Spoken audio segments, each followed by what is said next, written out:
Thank you. I want to welcome everybody to the County Employee Retirement System Board of Trustees Annual Meeting.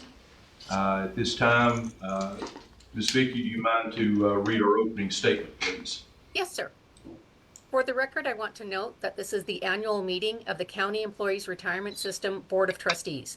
This meeting is being broadcast via video teleconference pursuant to Kentucky Revised Statute Section 61.826 and may be viewed by the public at the Kentucky Public Pensions Authority offices located at 1260 Louisville Road, Frankfort, Kentucky. It is also being broadcast to the public via Facebook. I ask if you are speaking and not appearing by video, please identify yourself before talking.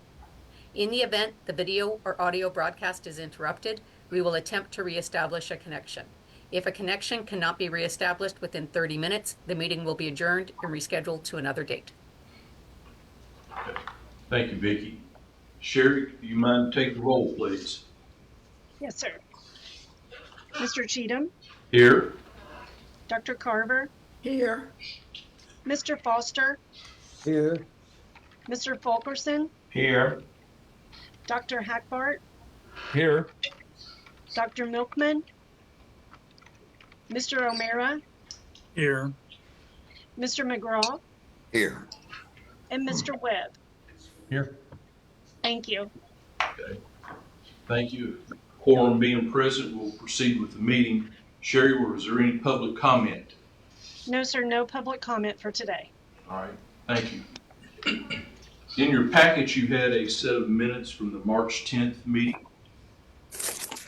Are there any additions, changes, or deletions that need to be made? Hearing none, I'll entertain a motion to accept the minutes as presented. So moved. Got a motion? Second. Please, seconded by Bill. Any questions or discussion? All in favor signify by saying aye. Aye. Aye. Aye. All opposed, nay. Ayes have it, minutes are approved as presented. I want to first off welcome our new members, Steve Webb and Tommy McGraw. We really look forward to working with you guys. And anytime you have any questions, we got a wonderful staff here. They have no problem answering any questions you have and helping you figure out what's going on. You'll soon find you'll get a few calls from retirees that have a question about something. Don't hesitate to hook them up with whoever you need to here at KPPA. They're wonderful to work with. With that, I wanted to, at this point, I kind of wanted to give a little bit of a short highlight of what's been going on over the past year. I wanted to do that not only for our current members that have been on the board, just to give them an opportunity to see the accomplishments that we've been able to make over the last year. And then at the same time, I wanted Tommy and Steve to kind of get a feel for what's been going on and where our priorities have been, and move forward from there. So I just want to touch on some of them. I apologize for having to read this, but I wanted to make sure that we were clear on each of these 7 accomplishments that I think really have made the system a much better system and organization to work for.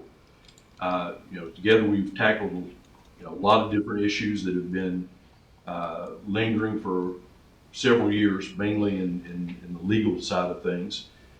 First and foremost, we've seen major movement on 2 of our most protracted legal battles, the Bay Hills and the Mayberry lawsuits. These cases have consumed years and millions of dollars in legal cost. With the Bay Hills case resolved and the Mayberry settlement pending a judge's signature, we hope to be in a position to exit another dozen lawsuits across the country that have sprung from those.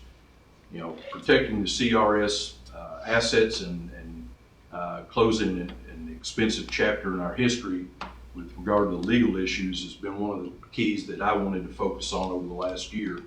And I'm really happy to give both our counsel, Eric, credit for that, and as very much so our folks here in-house with Michael and his staff. So I really want to say thank you to them for the hard work and the efforts that have been put in over the last year to bring those issues to hopefully a resolution. We also reached a milestone in governance. For the first time, we are titling pension assets in the name of CERS, beginning with our investment in the Arcos Football Fund. This step reinforces our identity as an independent system. While we still need legislative support to title our insurance assets, we are firmly on the right path. On the operational side, we've achieved one-third reduction in outstanding invoices thanks to the collaboration between the RC folks and our accounting team and the legal counsel. The momentum behind this effort continues, and we're optimistic about future improvements in that area as well. Strategically, we've completed and adopted our first CRS strategic plan, guided in large part by the passion and dedication of our former trustee, Betty Pendergrass. This plan will inform and sharpen our priorities over the next 3 to 5 years and give us a track to run on. We also published our first separate annual comprehensive financial report, an ACFR, providing a clearer and more accountable look at our system's financial health. This is a key step in transparency and governance, and it aligns with our best practices for public finance. Financially, I'm proud to report that we have increased our net position by $1.7 billion. That's a 10.35% gain over the previous year. This has brought our funded status to 58.39% on the non-hazardous side and 54.03% funding status on our hazardous retirement, while both our insurance plans are funded at over 100% funding level. Finally, we undertook a comprehensive revision of our investment policy statement and adjusted our target asset allocation, both designed to improve oversight, performance, and transparency in how we manage the retirement assets that have been entrusted to us. In summary, this year has been one of forward momentum, legally, financially, operationally, and strategically. None of this would have been possible without the commitment of the board, the staff, and our partners. I want to thank each of you for your hard work over the last year. It is greatly appreciated by every member of this board. So with that, I wanted to go into an introduction of our two new board members. Steve Webb, who is now with the city of Cincinnati, but has been an integral part of particularly the Northern Kentucky Triangle area as far as their ad district, city of Covington, and I believe the city of Florence, if I'm not mistaken. Tommy McGraw. Tommy has been, I think, fire chief and rescue coordinator. You know, he's got a fantastic background, particularly in dealing with the non-hazardous folks that are in our system. So I want to welcome both of you all to the board. And again, I'll reiterate, anytime you have questions, call the staff here, call Ed. They're thrilled to work with you. So at this point, I want to move on to item number 8 on your agenda. This is with regard to PPW Board Directors election. There's actually 2 nominations and votes that we need to deal with. One is Steve Willer, who runs our investment office, has over the past few years handled taking care of our proxy voting. So at this point, I would recommend continuing that. It needs to be somebody on staff here and available. So I'll ask for a motion to approve Steve Willer as our proxy voter going forward. So moved. Got a motion by JT. Second. Second, I didn't catch who it was. Ms. Merle. Thank you, sir. Any questions, comments, further nominations anybody wants to make? If not, all in favor? Yes, Bill. See a hand. Yeah, just for informational, explain what proxy voter in this case means. That's a really good question, Bill. As I understand it, it mainly deals with voting on issues like, I would assume, our property manager and auditors and things like that. Ed, Yeah. you want to chime in? You've probably got a better feel for that one than I do. Yeah, that's the PPW Corporation, and I really think that Rebecca could probably flesh this out better, but the PPW Corporation sends dividends back to our system, and the proxy voter is designed to be in a position to vote the shares for us so that the dividends can be returned back to the systems from PPW. Yeah, thank you, Ed. I would add that, and this is also that we have the election of the PPW directors at the PPW annual shareholder meeting in May. And I will serve, if you guys approve, as agent to vote proxy on behalf of the CERS board. And consistent with your proxy voting policy, as the election of directors is considered a routine voting issue, unless there's a proxy fight for seats on the board, the vote would be in favor of the proposed slate of directors for PPW. Mr. Cheatham, if I can speak on that. So to answer Mr. O'Mara's question on this, the proxy in this case is to vote on the board of directors election. The secondary thing, the board of directors is who then does the day-to-day, who makes decisions on the dividends, who makes decisions on, if anything's over a certain dollar amount, like how the budget is spent for, HVACs or everything else like that. So in this case, you are appointing Mr. Willer to vote the ballot for PPW. That's what the proxy in this case is going to be doing, is voting the ballot. And Victoria, correct me if I'm wrong, there are 3 directors, is that correct? One from K, one from State Police, and one from CERS, correct? Correct. The PPW bylaws indicate that the board of directors should be a person from CERS and then a trustee representing SPRS and representing KRS, or KERS, sorry. That's separate from the proxy voting issue, correct? Correct. The proxy voting is to allow Steve to vote the ballot when that happens. Well, we need to finish the vote on Steve, being our proxy voter. Correct. Did that answer your question, or you got? It helps me a lot. I have a follow-up question. It may not be for now, but who comes up with the slate?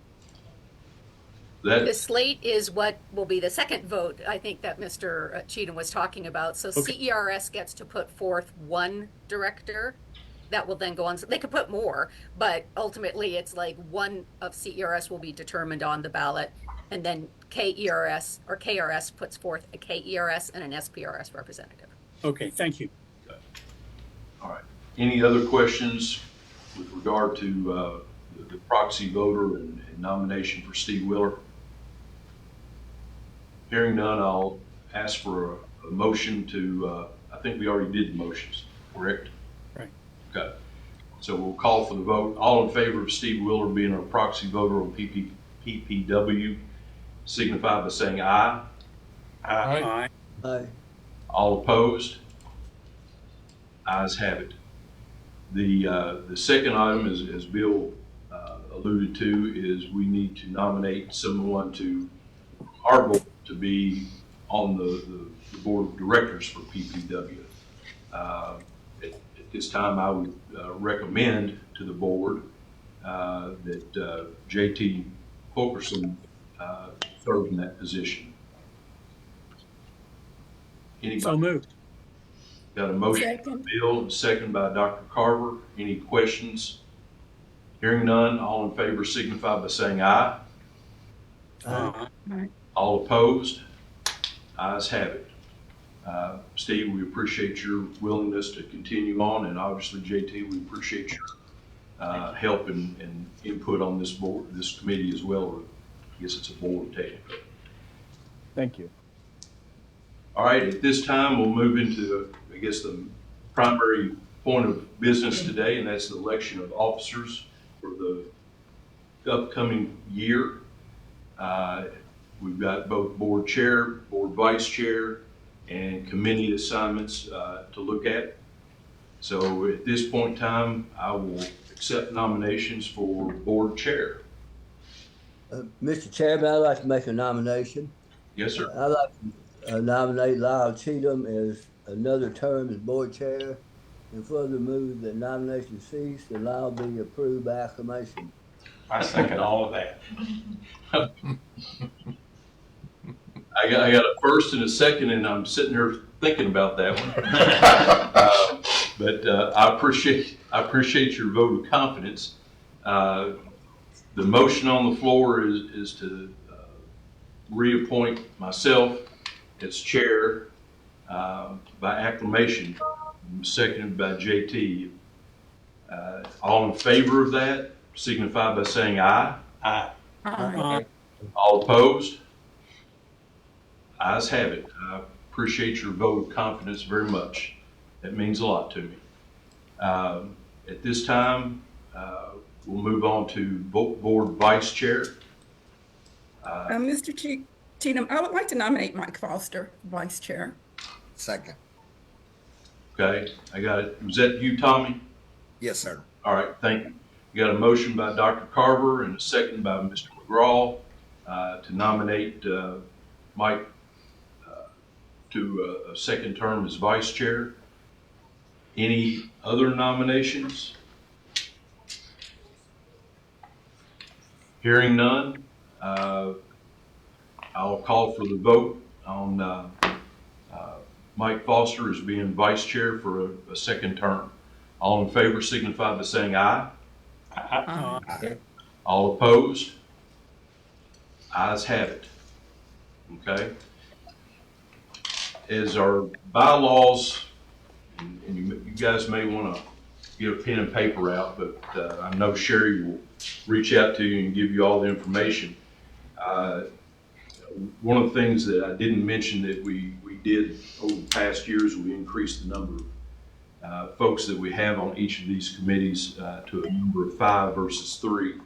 I think that has worked well. I think it's made it easier to make sure that we had quorums for these committees, and probably even more so gave people an opportunity to get exposure to the different areas that we deal with, be investments or finance or health insurance or disability. So at this point, I'm going to start with the investment committee. Dr. Hackford, I hope will accept another term as chair. Bill O'Mara, myself, Mr. McGraw, I would like to put you on the investment committee if that is okay with you. Yes, sir. And then Dr. Martin Milkman would fill out that number 5 slot. On the finance committee, Bill O'Mara has served as chair. I would like to see him continue to do that. Dr. Carver, I think has been on that committee for the last year or so I want to keep her there as well, along with myself. Mr. Webb, I would think the Finance Committee ought to be right up your alley. I'd like for you to serve on that committee, along with Mr. Fulkerson, to continue his service on that committee as well. The Actuarial Committee, Mike Foster chairs that. Mike's done a great job. Actuarial Committee is a very interesting committee to be on. It kind of touches on all the different areas. Dr. Hackford, I'd like for you to continue to serve there as well. Myself, Dr. Carver, and again, Mr. Webb, I'd like for you to serve on that Actuarial Committee as well. The Personnel Committee, currently JT Fulkerson chairs that. I'd like for him to continue to do that. And the other Board members there would be Mike Foster, myself, Dr. Carver, and Bill O'Mara. On the Administrative Disability Appeals Committee, Dr. Carver has done a fantastic job there. I know we've had some issues there that we wanted to catch up on, and I think that's going well. Mr. McGraw, I'd like for you to serve on that committee as well. And then Mr. Webb, a third committee there for you. I try to make sure that these committees, we don't overburden people with too many and some with too few, so it should be a pretty equal weighting. On the Joint Retiree Health Plan, Dr. Carver and Mr. McGraw, I'd like for you two to handle that. That's a joint committee with the K Board. And then on KPPA Board, Dr. Hackford, I think you need to continue to serve there as chair of our investment committee, along with Bill O'Mara and myself, and Dr. Carver. I'd like for you to pick up that committee as well, now that you pointed out you're retired earlier. Well, I guess I'm semi-retired. KPP Audit Committee, that's another one I probably should have mentioned earlier. You know, we worked well with the K Board to expand that committee to where we not only had 2 members from C and 2 members from K, but also reached out and added 2 other members, one directly from the CERS board and one from the KRS board. So Audit Committee, Bill O'Mara, myself, and JT Fulkerson.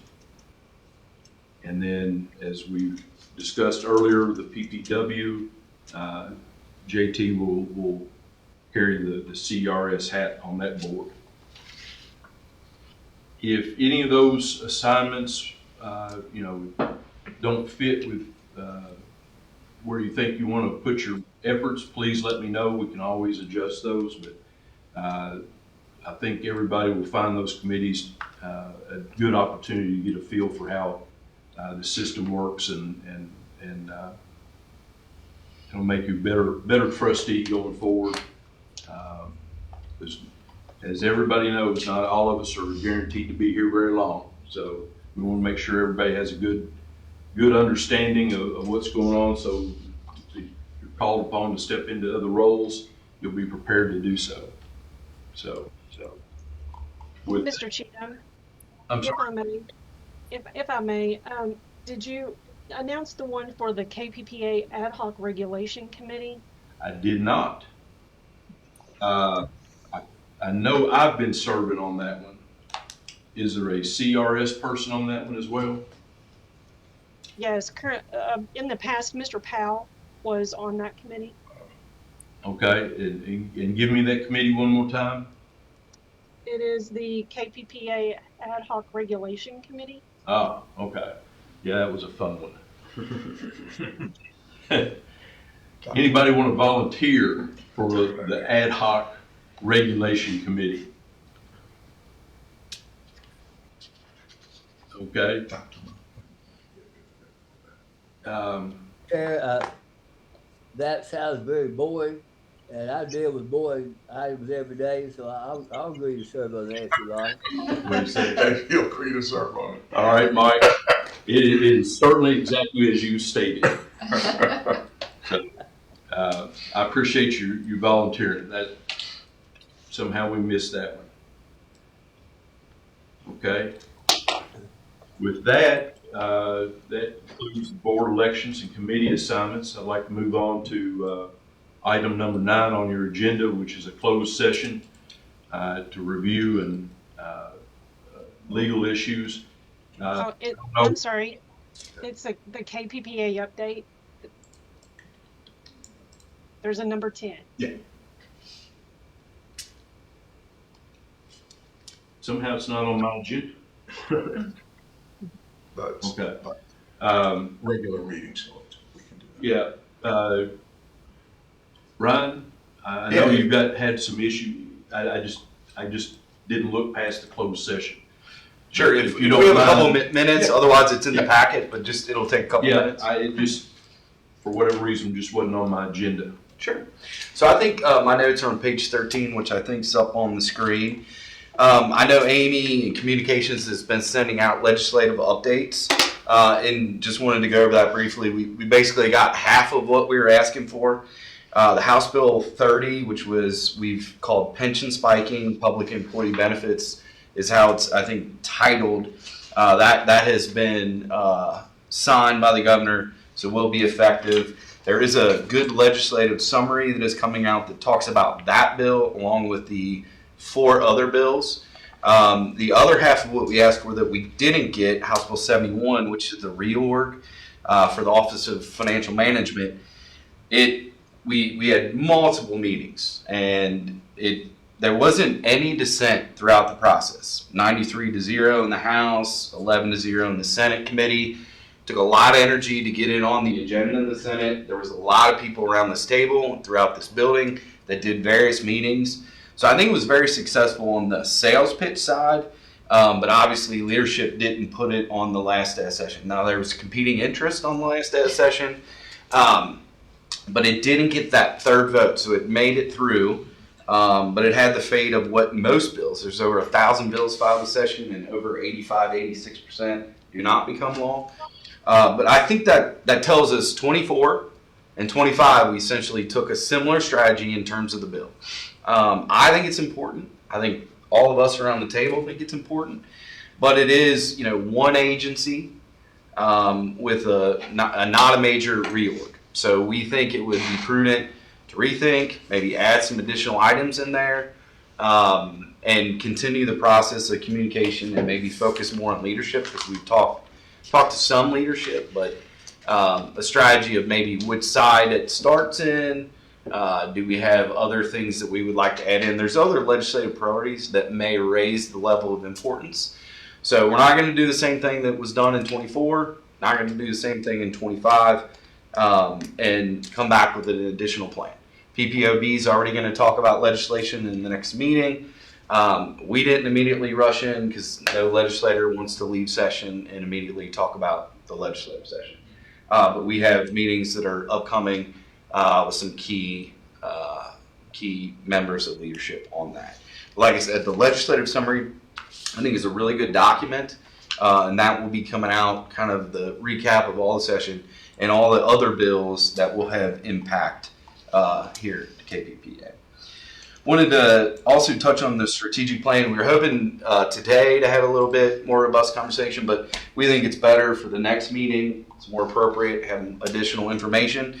One thing I do want to say is kind of strategic planning, when I think about it, is really a planning document, but it's a little different here. It is implementation. So we're also going to include some of the things that have already been accomplished through that. It's a multi-year process, well thought out, with experienced individuals outside guiding us through the process, a great project manager here, and I really look forward to that. We're thinking, there's a large document. We're going to try to pare it down into a presentation and incorporate it into a meeting.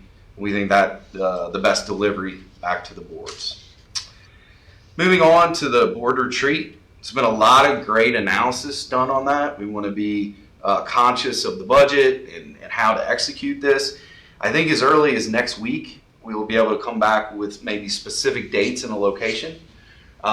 Very excited to get over and be able to get the scheduling done, because I think that's the next critical piece.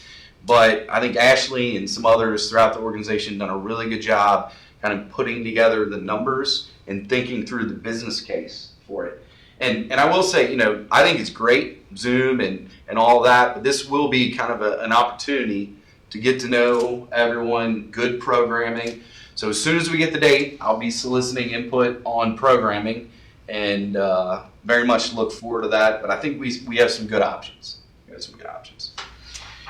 Did want to mention we're in budgeting season. That would be next session. So we have to file kind of some forms to just adhere to the calendar, and it's a little bit of chicken and egg. But there will be a submission on a major capital project of $75 million that would span really 3 biennium. That doesn't lock KPPA or any of the boards into any of that. It's just basically planning. So there'll be an IT assessment on what we should do with a third party and internal staff that are appropriate. And then the START system is 15 years old. So your enterprise system for all organizations at some point has a sunset and migrate. So we are thinking that's potentially going to happen in the next 3 budgets. So that has to be submitted. 75 million. Mike has a lot more details that we can go into, but essentially, like most projects, you got a planning phase about 15 million. Two different budget years would be the heavy lift of 50, and then you would have a punch list or a closeout on the backside that I think you slotted at like 10 million. So cumulative 70. And last item, did want to give a kudos. Sherry and Sandy did a lot of the work, but it was really an effort, a lot of people, so I don't want to try to miss somebody's name, but the new trustee training was earlier this week. I thought it went really well. The work product took a lot of energy and I think is a really good work product, so that is out on the shared documents folder in board books. So if you have a few minutes, you can certainly look at that, and we'll update the other handbooks in the future as we do other elections and training. But I thought it went really well, and we would always solicit feedback. Gotten some. It's been positive thus far, but I think it went really well. So with that, Mr. Chair, thank you. I appreciate it, Ryan. I think it's good for everybody to get an update from you. I know it's been a busy honeymoon period for you, so Yes, sir. we appreciate your hard work. Anybody have questions for Ryan?